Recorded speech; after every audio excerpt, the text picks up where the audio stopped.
Kia ora whānau, today I'm going to teach you how to play Kia Tau e Rongo. The chords and the lyrics can be found through a link in the comments, so go and check that out if you want to download the song sheet.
Today we're going to learn how to play Kia Tau e Rongo, and to play this you're going to need to know how to play 5 chords and 2 different strum patterns. So let's get started. If you want the chords and lyrics, there is a link to those in the comments below, so you can download the chord sheet and the lyrics, which might be very helpful for you.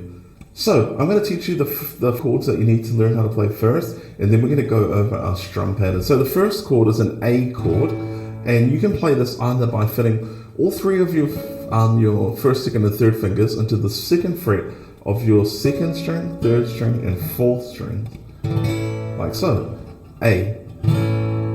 Okay, our second chord that you're going to need to learn how to play is an E, and to do this you put your first finger on the 1st fret of your G string, and then your middle finger and ring finger onto the 2nd frets of your D string and A string, and you can strum all of the strings for this chord. It's an E. Okay, chord number 3 is our D chord. To do this, use your middle finger on the 2nd fret of your thinnest string, your ring finger on the 3rd fret of the next string, and then your first finger onto the 2nd fret of the next string below that, D, and you're only going to strum the top 4 strings, okay? Next up is our B minor chord. To do this, you're going to bar the 2nd fret and then play an A minor shape above it, meaning just like an A minor chord, but 2 frets higher, like so. And you don't want to strum the thickest low E string for this chord. And our final chord, which is introduced in the bridge of the song, is an F sharp minor 7th. So again, bar on the 2nd fret, but then put your ring finger onto the 4th fret of your A string or your 5th string, F sharp minor 7th. For our strum pattern, for our intro and for the verses, we're playing a bit of a Māori strum, a very basic my very basic take on the Māori strum. Down, up, stop, up, stop, up. Okay, again, that's down, up, stop, stop, up.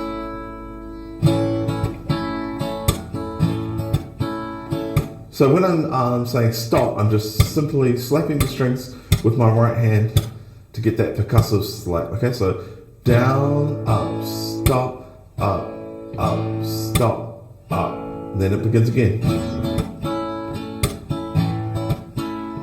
So on and so forth.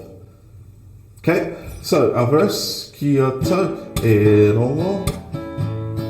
Okay, and then when we go to he tamaiti hariko, we go to our E, he tamaiti hariko, he tamaiti hariko, then D, go to E, and then to our E, tamaiti hanariki, he tamaiti timo.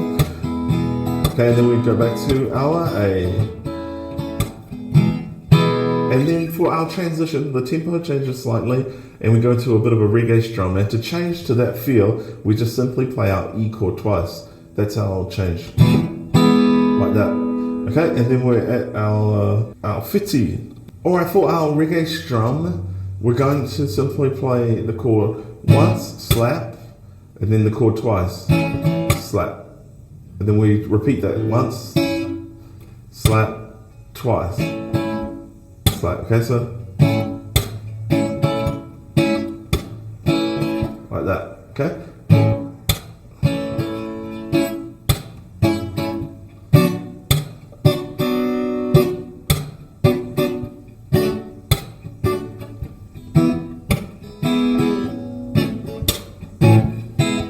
Okay, and of course our transition back to the other feel is the E chord twice. Okay, that's always our transition. Okay, so our bridge part is the only time that we have any real changes happening. And we're going to go from F sharp minor to E. And we're going to play that 3 times through. So that's once, twice, 3 times a lady. And then we land on our A chord. Okay, we play it again, F sharp minor to our E. That's once, twice, 3 times a wahine. Back to our A. Okay, now this is where we're going to alternate. Instead of the F sharp, we're going to play D to E.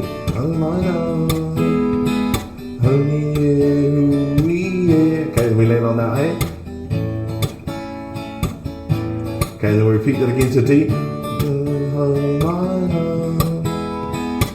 D.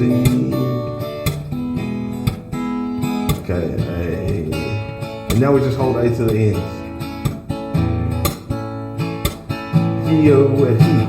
And for that we just play in time with the singing. Thank you for watching this tutorial. Remember to go and check out the Safe Kids Aotearoa Facebook page to find more awesome resources and videos on how to keep our tamariki safe.